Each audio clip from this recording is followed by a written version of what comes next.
Alors, nous lisons ici le chapitre 14. Mes élèves ont déjà travaillé, ils ont déjà bien travaillé. J'ai déjà leur réflexion sur la lecture.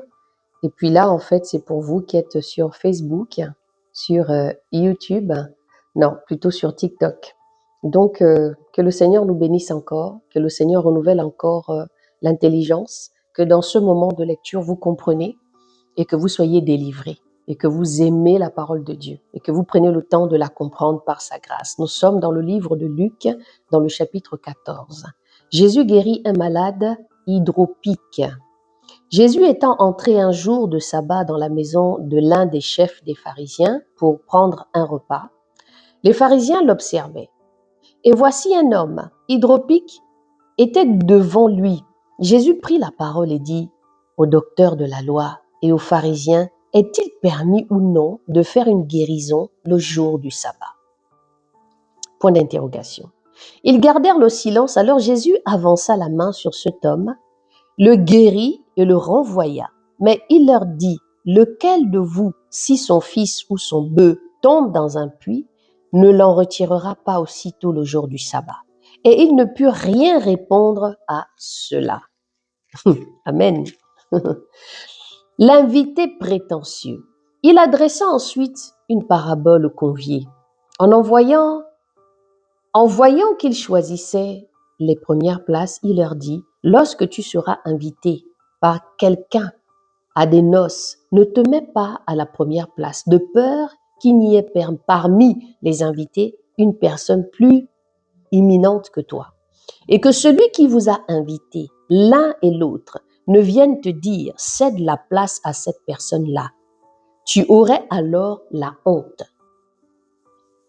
d'aller occuper la dernière place, mais lorsque tu seras invité, va te mettre à la dernière place afin que quand celui qui t'a invité viendra, il te dise, mon ami, monte plus haut alors, cela te fera honneur devant tous ceux qui seront à table avec toi.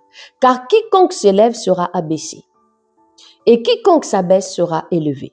Il dit aussi à celui qui l'avait invité, lorsque tu donnes à dîner ou à souper, n'invite pas tes amis, ni tes frères, ni tes parents, ni tes voisins riches, de peur qu'ils ne t'invitent à leur tour et qu'on ne te rende l'appareil.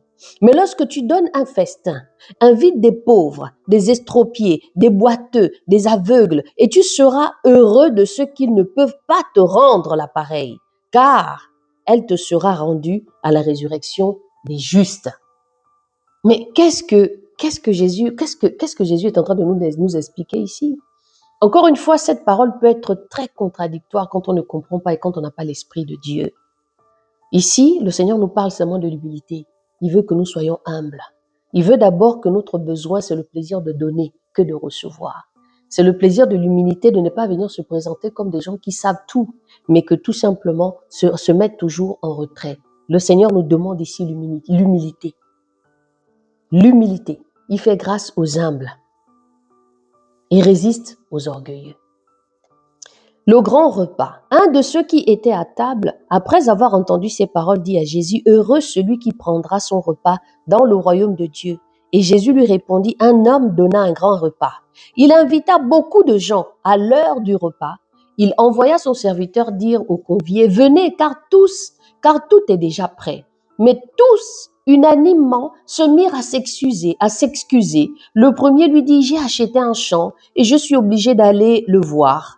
Excuse-moi, je te prie. Un autre dit, j'ai acheté 5 paires de bœufs et je vais les essayer. Excuse-moi, je te prie.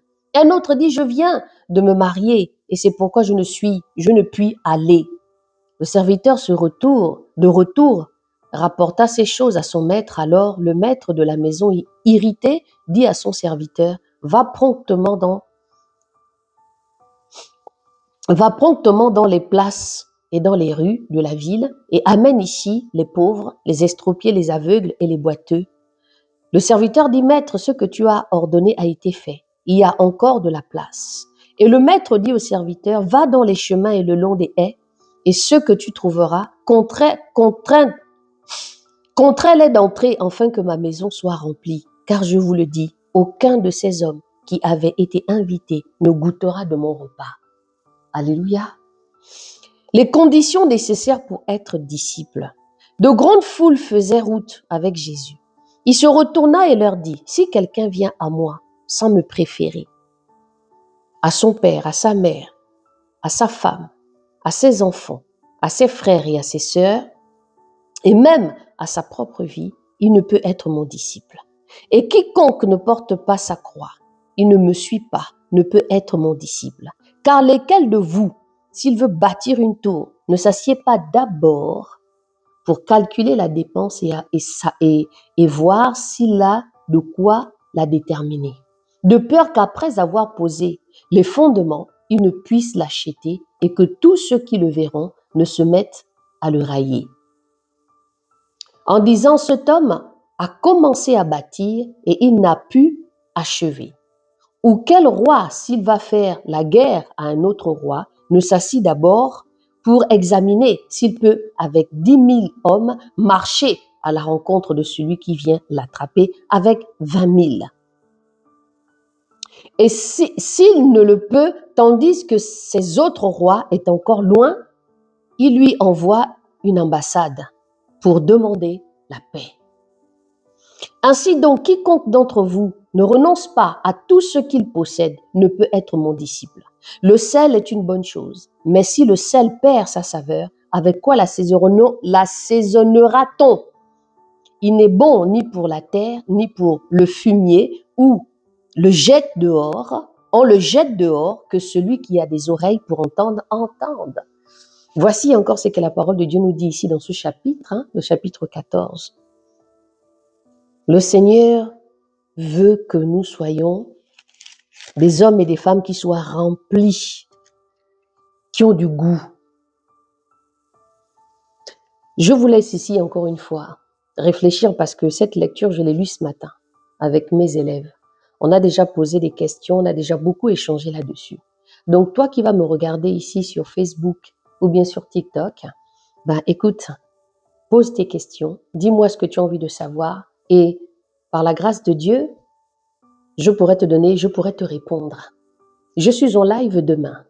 À partir de 6h30, nous allons partager le chapitre 15. Voilà. Donc, en live à partir de 6h30, heure de France. Le Seigneur nous fait comprendre encore ici, il parle toujours avec les pharisiens qui ne veulent pas que Jésus guérisse parce que c'est les jours du sabbat. Mais sauf que Jésus, il est le maître du sabbat. Il fait ce qu'il veut. Que le Seigneur vous bénisse par sa grâce.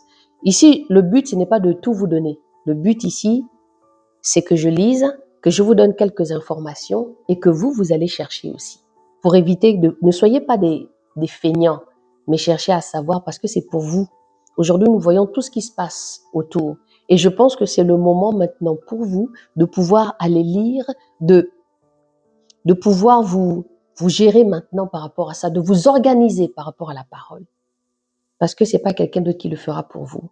La parole dit si bien ici, encore une fois, la parole dit bien ici que chacun de nous devons porter notre croix avec lui. Tu dois porter ta croix avec le Seigneur. Et quiconque ne porte pas sa croix et ne me suit pas ne peut être mon disciple.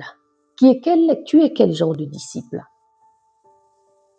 Si tu veux être enseigné bibliquement, n'hésite pas. Laisse ton commentaire, partage. Que Dieu vous bénisse.